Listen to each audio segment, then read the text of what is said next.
All right, just making sure we're live here. Looks like it's loading.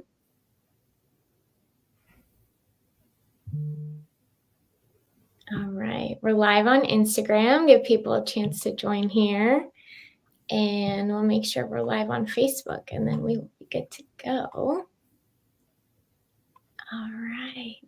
I think I see us, and we are live and people are here. Hello, everyone, and welcome to Boys Town Newborn Week. We are live here, going live on social media every day this week with a Boys Town pediatrician talking about a different topic as it relates to you and your newborn.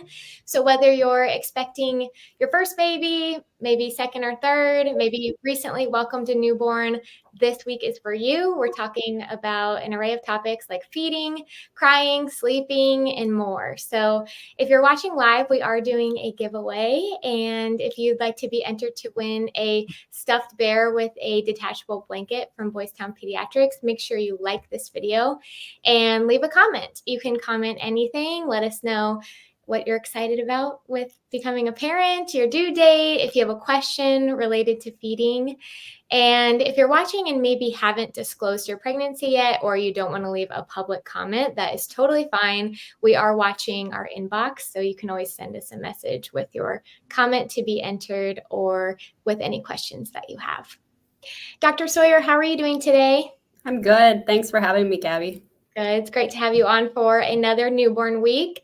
So feeding is always our most popular topic. We've done several of these newborn weeks over the years, and feeding is always the one we get the most questions about, which is why we're starting off strong with it this Monday. The first question we have for you, Dr. Sawyer, is what are the best techniques for latching and positioning my baby for breastfeeding? Yeah, it's a really good question. So I like this topic because I talk about it a lot during the day with parents and guardians of babies. And so I think the foundation, that first question you were talking about, latching and positioning, the foundation of feeding your baby is just a really good thing to review and talk about. I think the most important thing for the mom of the baby in getting a good latch and positioning is to make sure that they're comfortable first and foremost. Women go through a lot in childbirth. So if they had a baby naturally or by C-section, we have to kind of keep that in mind with our positioning. There's certain ways to position that's a little bit more friendly after a C-section. And I'll kind of go into that just a little bit here in a minute. But first and foremost, I think finding a comfortable chair where you feel well supported in your back, that ideally has armrests so that you can put an elbow to support, your arm. Otherwise, you're going to get real tired holding the baby. Breastfeeding pillows, there's a lot of them around that help a lot with positioning, or just finding a way to use a regular pillow that helps you just feel comfortable in supporting your baby. So having that comfortable, stable place for you to sit and feel that you can give your baby that support while feeding is really, really important. And that's kind of a foundation. Because if you're comfortable, then you'll be able to work on your latch, which latching is really, really important in breastfeeding. If you don't get it right the first few weeks, then it's really hard after that to really establish a good latch.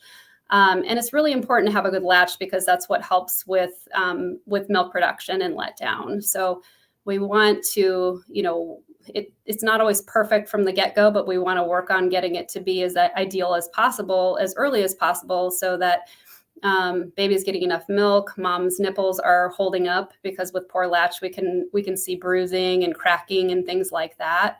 And I would say with latch, one of the most important things to concentrate on with latch is making sure that your baby has a wide open mouth and that their lips are flanged out when they're latching. Most of the areola of the breast should be in the baby's mouth, and you may need somebody to help you with that at the beginning and to kind of spot you and how it's going. So I'll kind of demonstrate with my hand. So when you look from the side of the baby's mouth, you can see if their mouth is a little bit more of just like a very tight V, that's not going to be very good, because you're not going to be able to get the nipple very far in there. what you want is for their mouth to be almost a wide V as they're latching. And that helps them get a really good deep latch. And it's best for milk production, milk letdown, and then also for the nipple health.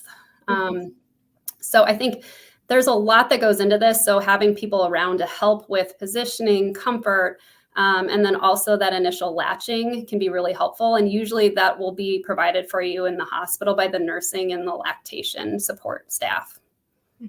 Yes, wonderful. Thanks for showing that. That really helps to Yeah. The best way I can demonstrate. So yeah, definitely. Wonderful. The next question is, we're going to talk a little bit about supply. So for the first part is, how can I increase my milk supply if it is low? Yeah. So supply is something that a lot of people struggle with, especially sometimes if delivery or the health of the mom has been going through a lot right at delivery. Sometimes the stress of it can make it hard to get that supply up initially. And then sometimes just naturally that supply isn't there where you want it at the beginning.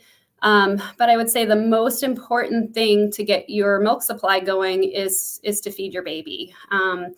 And I think people are sometimes surprised by how often you need to feed your baby to get a good milk supply in. You really need to feed your baby or latch them to breast at least 8 to 12 times in a 24-hour period, especially the first couple weeks. And then it's pretty much on demand after that. But usually babies will require being breastfed about every 1 to 3 hours. So it's a lot. It's a big commitment. But when you're putting the breast that often, it will send the right signals to your brain and your breasts that it needs to be making more milk as time goes on. So that's one way, is just making sure you're feeding your baby often. And then to increase supply, I do recommend that you feed your baby, try to feed them both breasts every feed. So you might want to start with your right breast, feed them as much as they'll take, burp them in between, switch to your left, see how much they'll be able to take. If they fall asleep, fine. And then the next feeding, you switch to starting with your left breast and then end on your right. And so alternating which breast you start with, but feeding both breasts, because that will signal both breasts that they need to be increasing their supply. And then the last thing that you can really do as far as the breastfeeding part of it is maybe trying to do some gentle pumping after you breastfeed your child. That can increase your supply. It also can make you exhausted. So you kind of have to balance it with what's realistic. Because if you're feeding your baby every 1 to 3 hours, and then you're trying to pump after that, it gets to be a lot. So that's something just kind of keep in mind, that it can help a little bit, but you also need to pay attention to how much time you're doing with that and taking care of yourself too. Because on that note, making sure that your stress is reduced will help with breast milk production. Also, that you're eating well and you're drinking enough fluids can help with breast milk production. And then I usually tell moms, if you're still really struggling, you're feeding your baby often, you're putting to breast, you're just noticing that your milk supply isn't what you would typically expect, then you should talk to your doctor too. So the OB can kind of help troubleshoot. There's certain medications and things that can help in some situations, but having that discussion, I think, is important if breastfeeding is something you want to do. Mm-hmm. Definitely. And you'll hear that theme from us quite a bit this week, is if you're not sure, you can always call Boys Town Pediatrics. We have a 24-hour nurse line. We have pediatricians. We have same-day pediatrics. And, you might watch these lives and then go on and have your baby and think, I know we talked about that, but I still have that question. Please always reach out to us, and we are here to support you. That's why we do videos. Yeah. Okay, so then on the flip side, what should we do if we have an oversupply of breast milk? Yeah, oversupply can be almost as frustrating as undersupply sometimes. Yeah. So one thing you can do, so I was talking about with undersupply, you would want to feed your baby both breasts every feed. With oversupply, I would stick with one breast per feed. And that can sometimes help with the other breast to signal, don't make so much. You got to wait till the next feed, because it spaces out feeds a little bit more. You can, if you're having a lot of engorgement, doing hand pumping instead of machine pumping. So the electric breast pumps will oftentimes pull off a lot, and that's not the signal you want for your breast and your brain if you're overproducing. So doing some hand pumping can be helpful with that. You can also use a little bit more gravity dependent feeding. So leaning over baby and feeding can be helpful. But you don't want to over pump or overfeed, but you still need to feed your baby just the same as a baby who's getting, breast milk that's regular supply or undersupplied, because they still need that nutrition. It's just we've got to give a little bit better feedback to your breasts that they shouldn't make so much. Mm-hmm. Yeah, definitely. I see some questions coming through. Thank you all for commenting and leaving your questions. And just know that we're saving time at the end for a Q&A. What signs indicate that my baby is getting enough milk? Yeah, so I think that's a common worry especially when you're breastfeeding, because you can't see how much they're getting. So it's you just kind of have to go by what you hear sometimes in the gulping. I think one of the best tip-offs that your baby is getting enough is that they are satisfied after a feed. We call it the quote unquote milk coma that babies go into. They just seem really relaxed, sleepy, just very satisfied. That's a good sign after a feeding. And then I was talking about, you usually can hear your baby swallowing well. So if your baby's swallowing a lot with breastfeeding and you hear that noise, it's a good sign that they're getting quite a bit of milk. And then last but not least, you can look at their output. So how much are they peeing? How much are they pooping? Usually after breast milk fully comes in, your baby's going to pee at least 6 to 10 times in a 24-hour period, at least, sometimes more than that, and then stooling about the same amount too. So if you notice that and your poops are seedy, kind of watery, yellow looking or green looking, then that's all pretty reassuring that your baby is getting enough. Good. Mm-hmm. Yes, great. How should I handle pain or discomfort while breastfeeding? Yeah, so it's a discouraging thing for moms when they're starting to have a lot of pain with breastfeeding. I do warn moms that it's not always painless to start breastfeeding, and the nipples need to get a little bit used to the latching and the feeding, especially if you have an inverted nipple or a nipple that's a little bit more pressed in on itself. That might take a little work. But as we were talking about with the first question, latch is just really, really important to reevaluate if you're having pain with breastfeeding, or if you notice bruised nipples or cracked nipples. You got to go back to your foundation of the latch and have somebody watch how you're latching, help you correct it. Those types of things can really be helpful. The other tip I have for moms, if they're breastfeeding, to try to help with pain and discomfort of their nipples, is just to make sure that when you're pulling your baby off your breast, that you are releasing the suction. And the best way to do that, you use your pinky finger and you just slide it in the baby's corner of the mouth, and you'll feel the suction release. So if you need to switch breasts, or if you need to burp baby, or if you need to go do something, you don't want to just pull them off your breast. You want to release that suction, because that will create a lot more pain and discomfort, and it actually can cause really bad cracking and bruising. There's a lot of things on the market that can help with the pain and discomfort if you're feeling that. If your baby's really struggling with latch and you've got a lot of trauma to your nipples, nipple shields can be helpful for a little bit. They can help your breasts recover a little bit. Mm-hmm. They're not great to use all the time, just because it can sometimes interfere in the long term with milk production, but they can be helpful to help heal your nipples. And I would recommend that if that's something that you need, that you have a doctor or a lactation consultant help you figure out how to use them and how long to use them.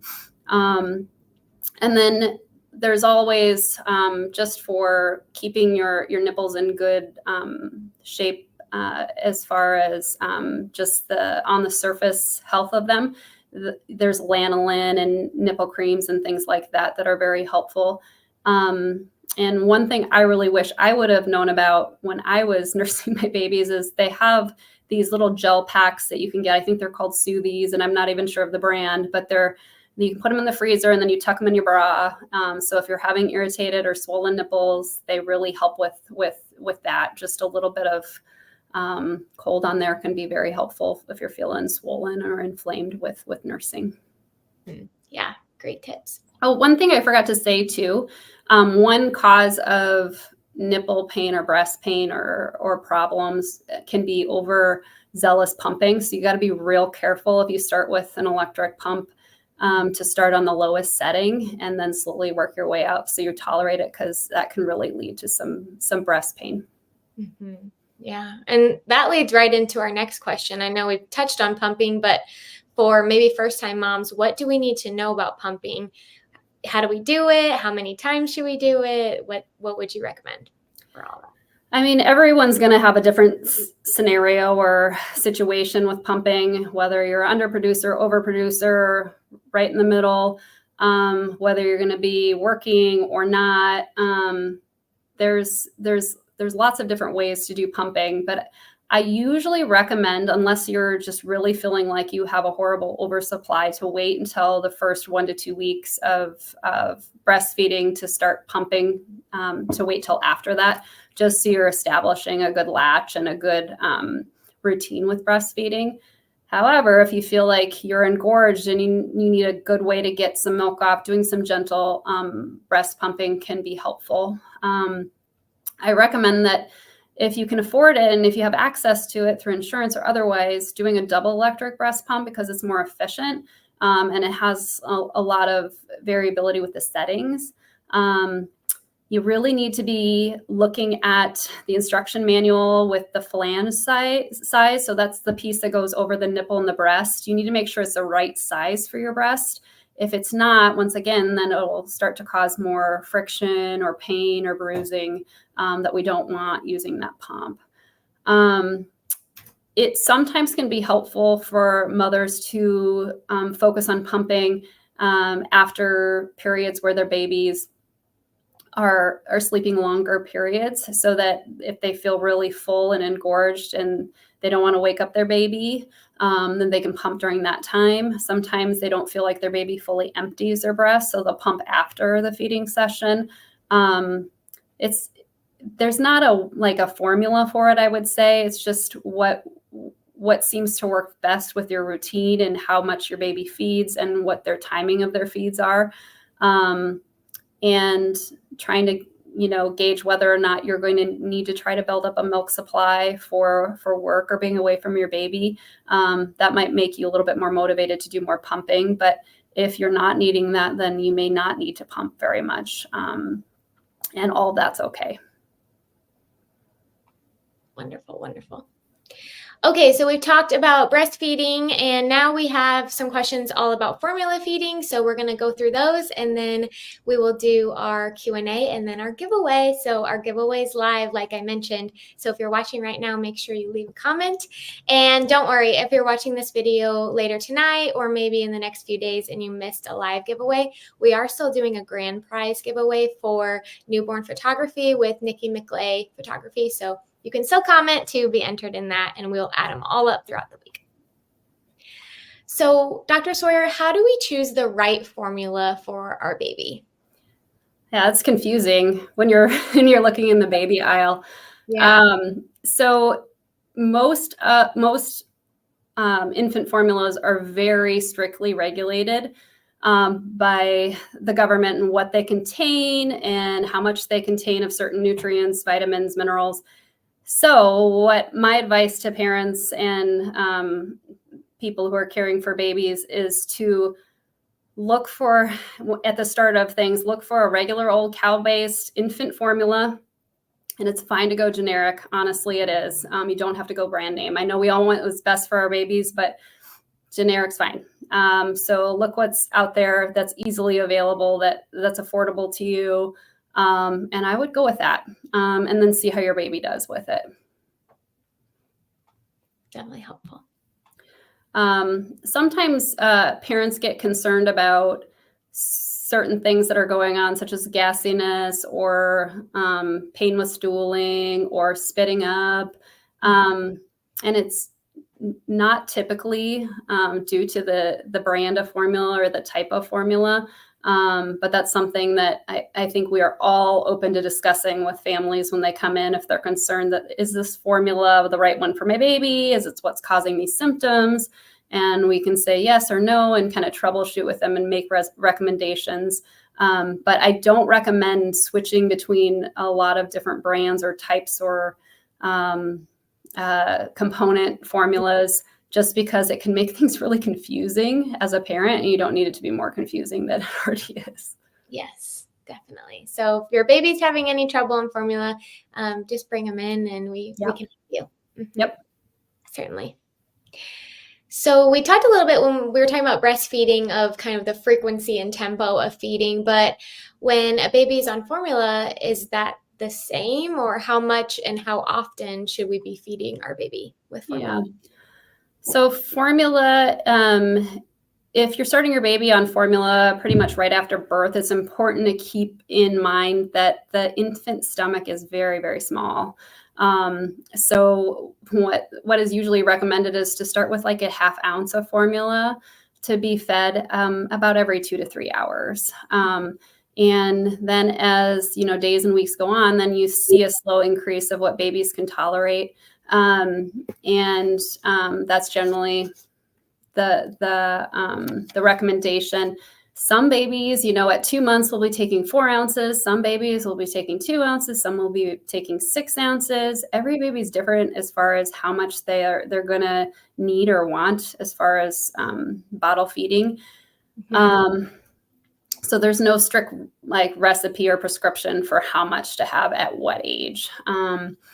And then as they get older, some babies at 6 months will be taking 6 to 8 ounces, and some will only still be at 4. And it doesn't mean something either way. And that's something to keep in mind.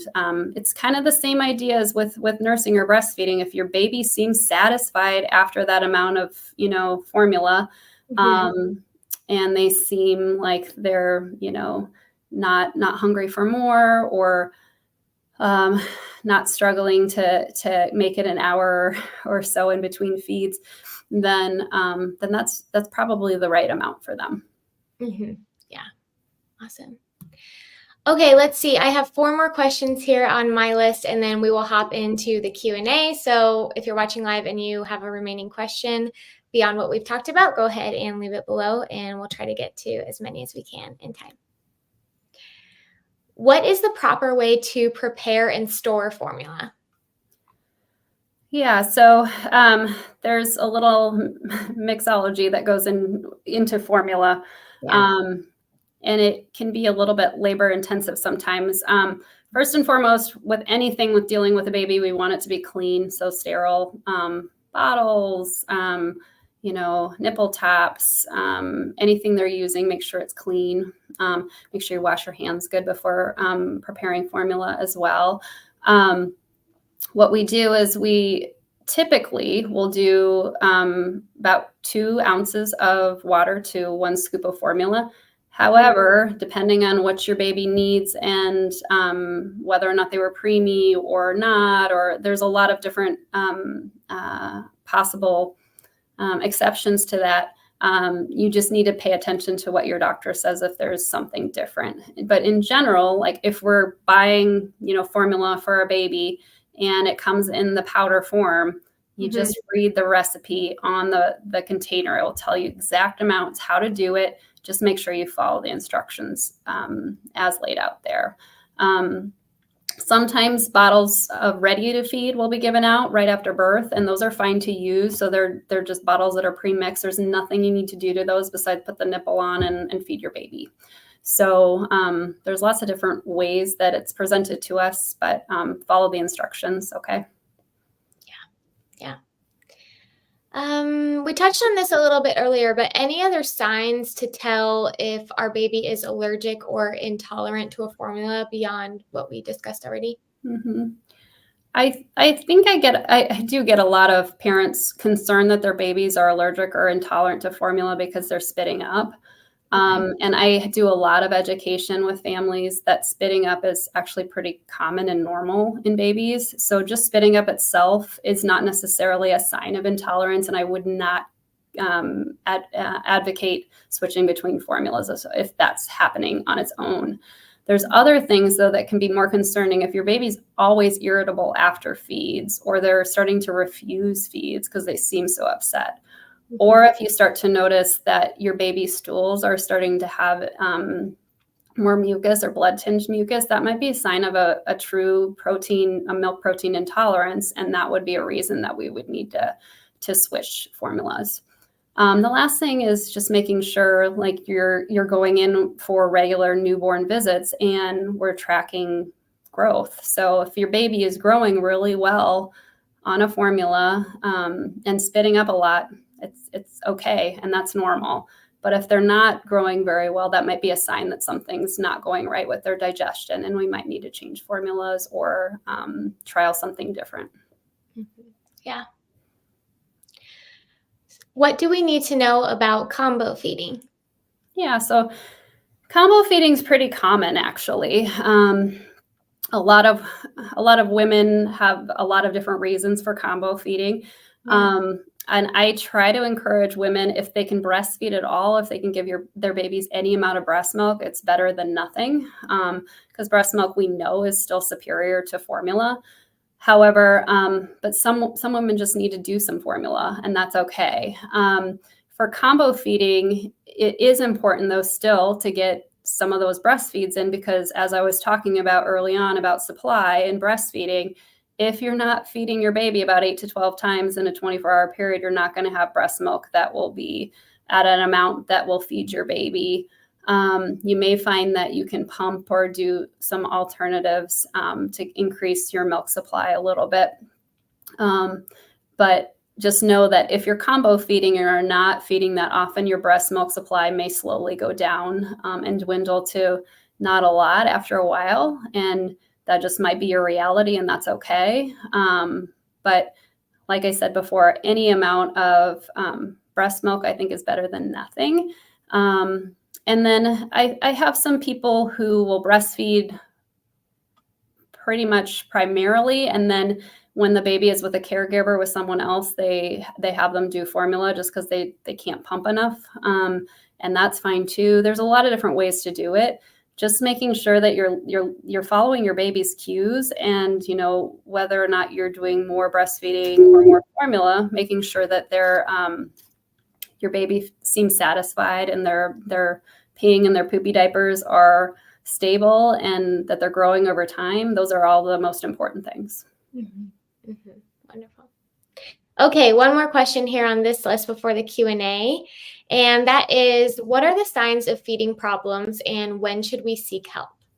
Yeah, so I mean, I think signs of feeding problems hopefully will be something that is found really early by going to see your baby's doctor regularly and as recommended, because feeding problems can be as simple as lots of choking and gagging when feeding, or not growing well. And those are things that we talk about, those first few weeks to months of life. We follow a growth chart really closely. So if your baby's not growing the way they should, then we're concerned about a feeding problem, obviously. Or if their stools are a little bit different than what we'd expect, then we may be concerned about a feeding problem. So those are all things that usually come to light when we see babies early and often in the office. And I always encourage parents just to keep bringing up questions, concerns, because they may seem small or trivial, but we hear all of them, and we hopefully can reassure you.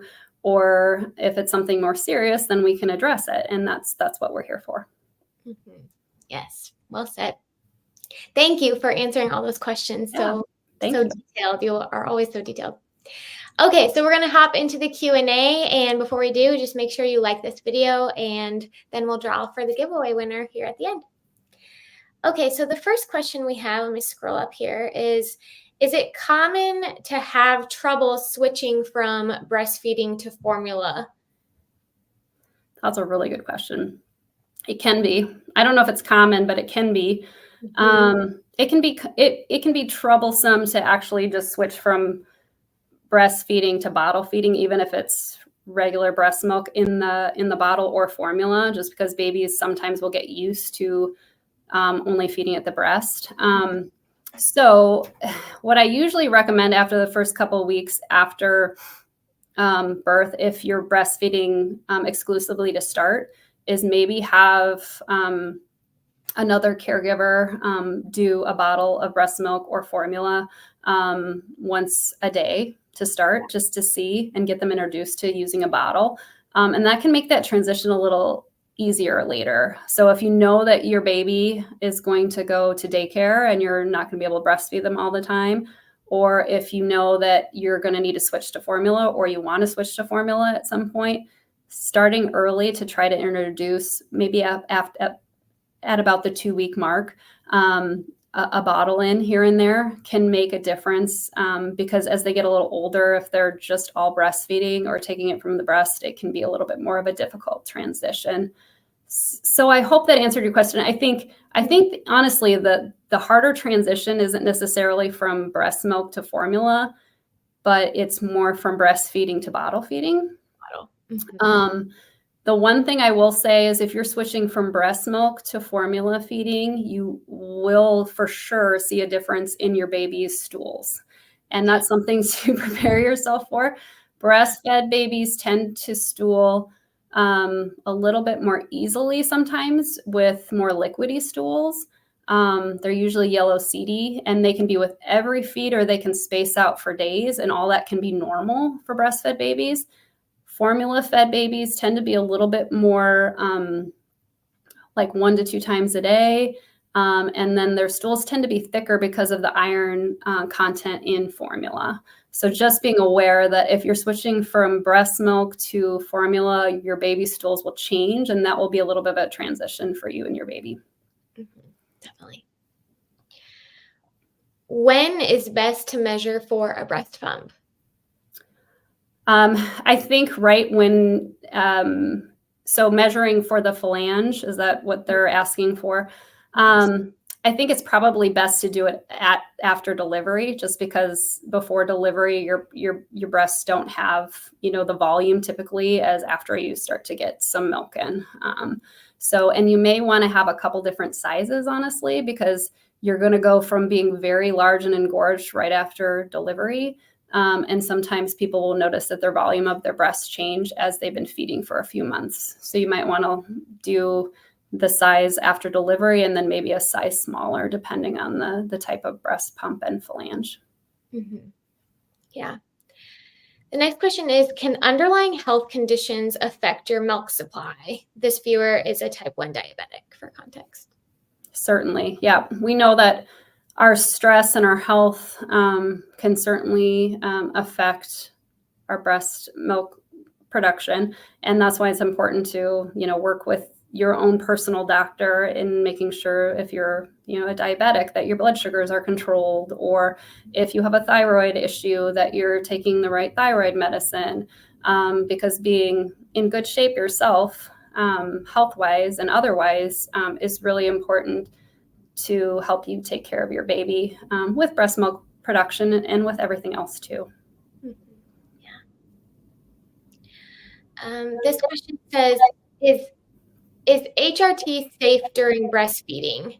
Hormone replacement therapy. The viewer has POI, primary ovarian insufficiency. So that's pretty complicated. So hormones can affect your breast milk supply, and I think it would matter like how much and when you would, and I think you'd want to talk about that with your doctor. Yeah. Question for the OB. Perfect. Yep.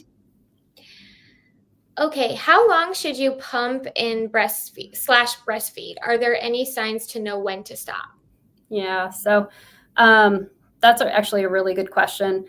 Overfeeding, like keeping your baby on the breast for too long, can tire you out and also really not help your breast supply or your milk supply. So I usually tell parents to try not to feed longer than about 30 minutes in a breastfeeding session. Because after that, your baby's probably using you more as a pacifier, which is fine, But you also need to have some time in between breastfeeding sessions to get some rest, to change diapers, to take care of everything else. And if baby's always at breast, that can be hard. The other thing is sometimes your breasts do better with like more of the start and the stop. So if there's never a stop time for them to recover, that signal might not be as good for breast milk production. But everybody's different. So generally 30 minutes, I tell people cut it off, especially if you feel like you're getting exhausted from breastfeeding. Have somebody else take the baby for a little bit. If you want to use a passy, use that. Doing those types of things to give yourself a little bit of recovery time is important. And then the other part of the question, sorry, I forgot.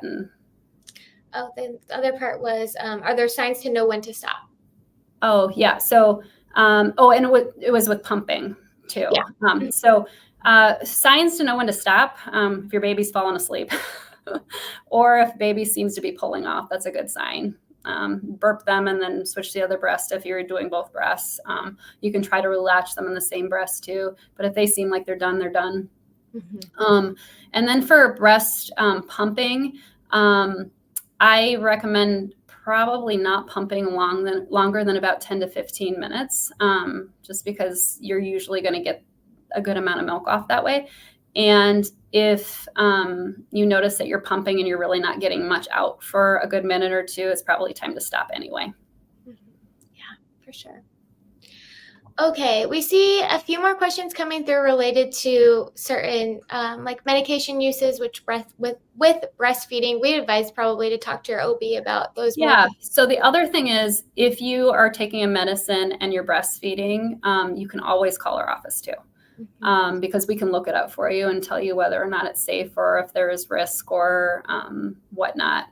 But some of that can be troubleshot before you even deliver. So having that conversation with your doctor, because there might be something that's, a better alternative to switch to so that you can still breastfeed. And I think there's too many different variables with that for me to address them all. But once again, talk to your OB or talk to the pediatrician, because we all know where to look to get that information. Yes, we're here to help. Perfect. Okay, so the last question here before we draw for our winner is, any tips for breastfeeding twins? Yeah, so get on a good schedule. So you want them to have the same schedule. And if you're breastfeeding twins, your breasts will likely increase their milk production to supply enough milk for both of them. But you also have to kind of monitor how you're holding up, as well as how your baby's growth is. And so what we'll oftentimes recommend for babies is when you're nursing twins, nurse them at the same time if you can. And usually one of the football hold tends to be the best one for both babies there. And then alternate which baby is on which breast, which can be confusing. There's a lot of different systems out there for moms to keep track. I've heard of ribbons. I've heard of like phone apps, things like that. But switching it up, because one of your babies may be more effective at pulling off milk, and you want to make sure that both breasts are getting the same stimulation. You may be needing to pump more with twins after feeds to try to increase your breast milk a little bit. And then usually with twins, if mom's breastfeeding, we want to just watch that weight gain the first couple weeks pretty closely, just to make sure they're gaining weight well. But once again, there's no reason you can't breastfeed with twins. Lots of people do, and they do it very well and successfully.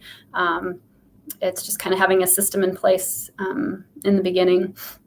And then once again, even if one baby's asleep and the other one needs to feed, it usually is more efficient to just try to wake that one up and feed them together, because if they're on the same schedule, it's way better on you. Definitely. You got this, Mama. All right. Okay, so before I draw for our winner, I just want to remind everyone tomorrow that we are going to be live with Dr. Sarah Orr, and we're talking about, if it's not feeding, the other topic that is on a lot of people's mind is sleep. So make sure to tune in tomorrow at noon, and we'll be doing these lives every week, like I mentioned. Okay, so the winner for today is, you can see it on my phone, Tina L. Yay, Tina. Yay, congrats, Tina. I'll send you a message from our page after this to claim your prize. And we appreciate you tuning in. And to everyone who left comments and questions, thank you. We are so excited for all of you expecting parents out there. And we're happy that you found this video and hope you found it helpful. Thank you so much, Dr. Sawyer. Yeah, thanks, Gabby. Thanks to everybody. Great questions. And then, like we were talking about, don't hesitate to reach out to us. We're here for you. We are. So I will leave information for a meet and greet if you like Dr. Sawyer and want to schedule her as your child's pediatrician or any of our other wonderful pediatricians. I'll leave that form below this video. Thanks, everybody. See you tomorrow.